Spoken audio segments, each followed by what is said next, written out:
Good morning, guys. Welcome to Wednesday and today's little insight into thriving beyond codependency, rediscovering that happiness that's really our entitlement. We deserve to be happy. We deserve to have wellness and well-being, safety, security, and joy, both within ourselves and with our relationships with others and with life. So today I'm going to talk about a topic called Your Needs Are a Means to Connection, because needs are a biggie. They're something that we're often attacked over, we're shamed by, we're shamed for, and we're rejected because we have them. And so we have this conditioned relationship with needs that causes us a lot of pain. Before we get to that, if you're new to me, I'm Marshall Burtcher, and welcome. I help codependents rediscover their happiness after codependency, love addiction, and narcissistic relationships. If you're looking for a community that will give you guidance, tools, connection, safety, shelter, then join the community. You're welcome to and invited to join us. The link is above on Facebook, below on YouTube. And if you're on YouTube, hit that subscribe button. And thank you for doing that, guys, because you're helping me get my message out there and make a bigger impact and bringing us to freedom from codependency, freedom from narcissistic entanglements and relationships, bring a little more joy into the world these days. So let me get that shared out real quick to the community, because they'll be like, why not us? We deserve this too. So let me gotta hit the share button. There we go. Yay! Okay, my friends. Needs.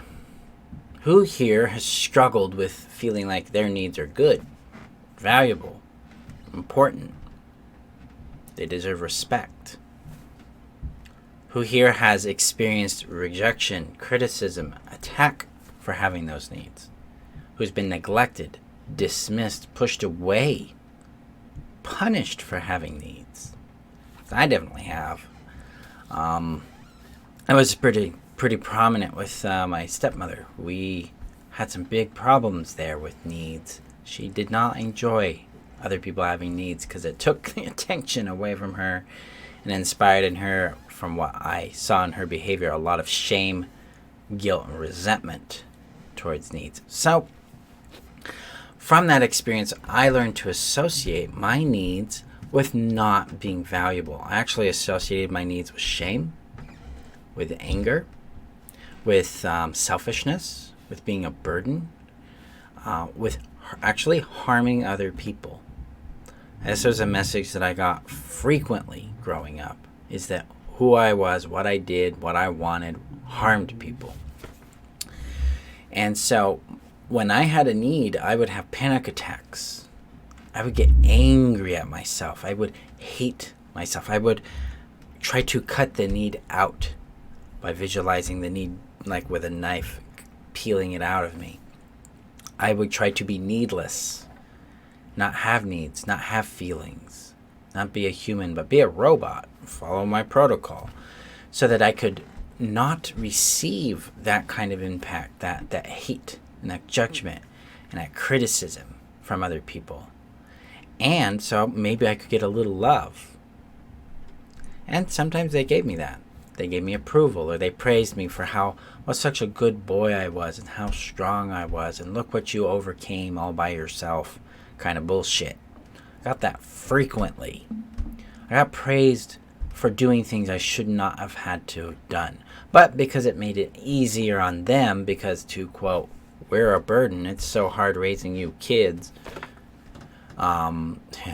Parents that don't want children don't have fucking children. Yeah, I'm gonna be real chompy on that one. Jeez. Your parents, come on. Call your children a burden? Get over yourself. So, these kinds of things were going on almost a daily basis. And so my association with needs was they were wrong, they were bad, I should not have them.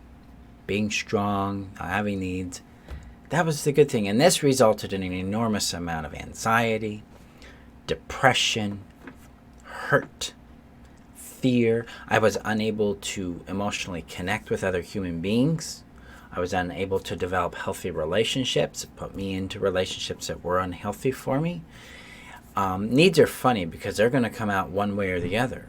And they're usually going to come out sideways. If they don't have a healthy way to come out, they'll come out sideways, and that is the unhealthy way. And that started showing up with aggressive behaviors, some abusive behaviors on my part, some very inappropriate choices that hurt others and harmed others. This was a really big, serious issue in my world. This started to change about 10 years ago when I made a decision that my needs were good. Period. I had to make an assumption on that because I didn't have a whole lot of, hey, Lisa, thank you. I didn't have a whole lot of value, or I would say experience, that my needs were good, that they had any kind of meaningfulness in this. I was like, well, maybe they're good. We'll find out. So I made the assumption that my needs were good and that they were valid. And what I did, and this is magic, guys. This is where things can really, really take off for you. I took my needs and I separated them from my behavior. So needs are an impulse in us. They're a sensation. They're a voice within us that asks or pleads for something. Okay, so it's a sensation. It's felt.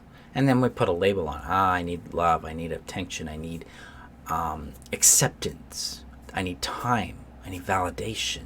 I need play. I need protection. These are all valid needs. There's 10 of them, and I'll post a link in the comments to the list of the 10 core needs.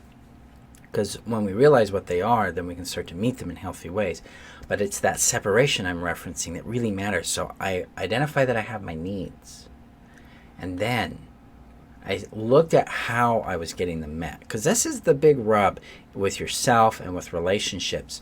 The what and the how are where things can get really, really screwy for us. So the what is good. So your needs, your wants, your feelings, your person are intrinsically good. They have innate value. They have innate importance. They have innate respect. So if we give them that respect, that importance, and that value, we start to treat them differently. And that leads us to the how. And this is where we have our biggest struggle, because codependency is a how. Self-assertiveness or advocacy is a how. But we have to learn them, right? And this means it's skills. Codependency in a real way is a skill set. And we're experts at it. Well, since it's a skill set, we can learn different skills. So if I have a need for love, my codependent impulse with that would be to go out and please someone in order to get a breadcrumb of love.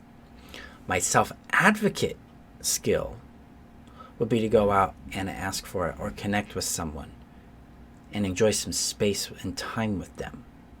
See? Same need, different means of getting it met. So the how can shift. So when my brain was like, let's separate these two, so I did. But my skills in one category and my what, which was the need, in a different category, the whole world became very, very different in an instant. It's one of those few times where, whoa, that's very different.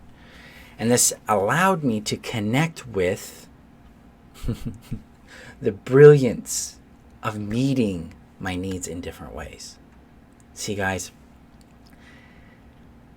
we are not wrong for having needs, wants, or feelings. We have been attacked and conditioned to reference our needs, wants, and feelings with that animosity, with that hate, with that shame.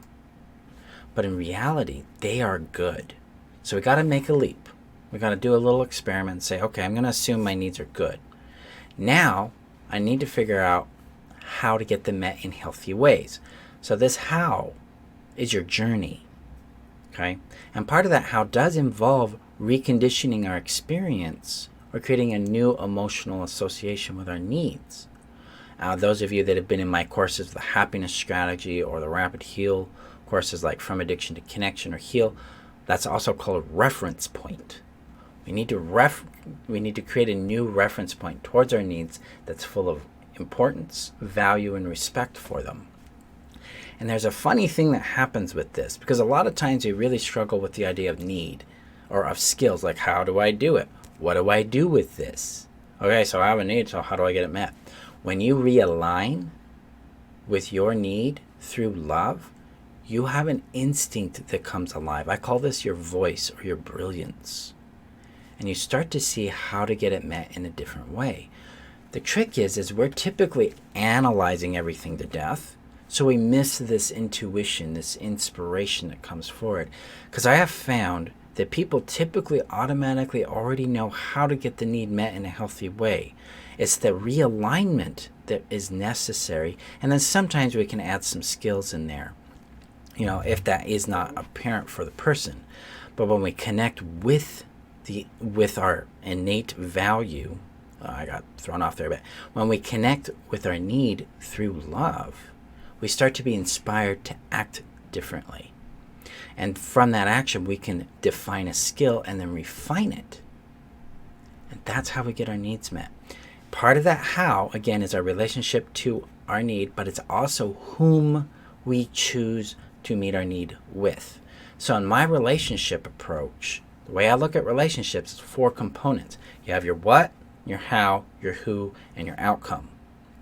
Most people go out and try to find a who and force that who to become the what and the how that they want, which leads to an outcome of misery.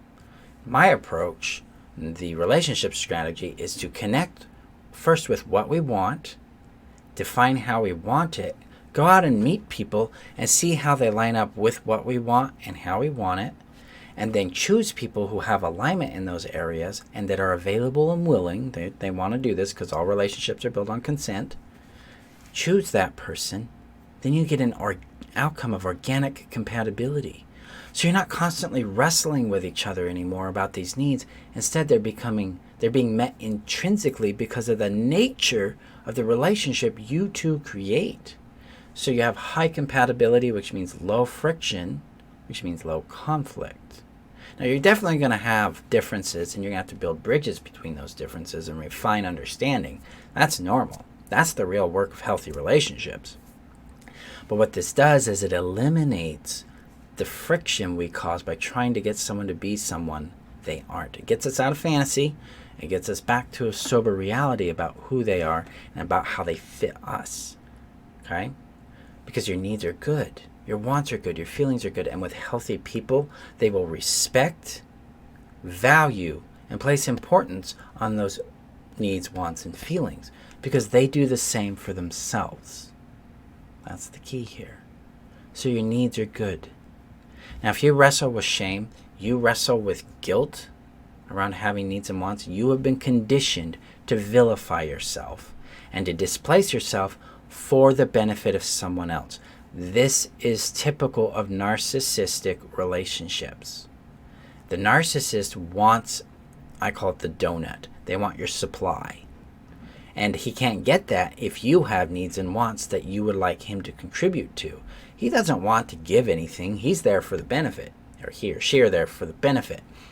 You're looking for connection. He's looking for benefit. You got to realize that difference is what creates this huge amount of pain in your life and leads you through the seduction, abuse, discard cycle and the euphoria, distress, despair cycles of the narcissistic relationship and love addiction. So be really, really mindful of that. Because with healthy people, you're both going towards connection, which means you're going towards understanding each other and building bridges and means to which we understand, love, and contribute to each other. So I contribute to them and I receive from them, and vice versa.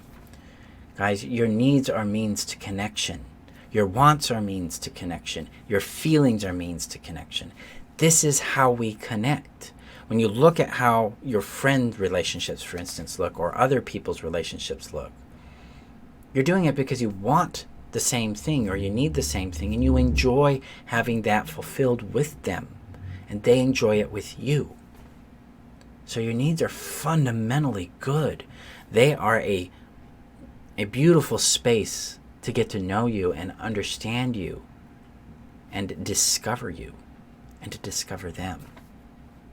So take a moment and consider this question. If you could, would you allow your needs to be the goodness they truly be? And if you could do that, when would you do that?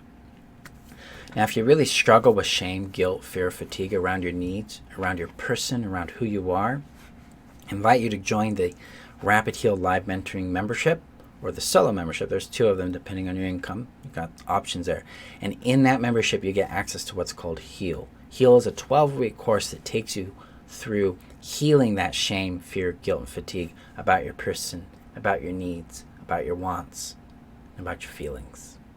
It sets you free so you can experience for yourself the beauty and truth that is your needs. You're worth it.